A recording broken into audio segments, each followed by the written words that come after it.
Knife মারার অনেকক্ষণ পরে ফিট ওঠে। এটার সমস্যার সমাধানের জন্য আপনারা প্রথমে যাবেন, পাওয়ার বাটন অফ করবেন। পাওয়ার বাটন অফ করে আপনারা যেটা করবেন সেটা হচ্ছে পি বাটন চেপে পাওয়ারটা অন করে দিবেন। পাওয়ারটা অন করার পরে আপনারা চলে যাবেন 47 নম্বর প্রোগ্রামে।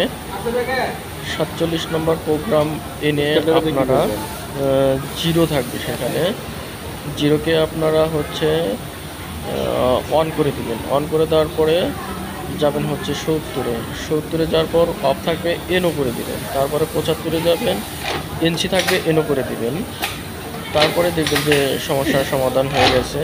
চলুন দেখা যাক, চালিয়ে দেখা যাক কী অবস্থা। দেখেন বন্ধুরা, আপনারা আগের যে সমস্যাটা ছিল সেই সমস্যাটা সমাধান হয়ে গেছে।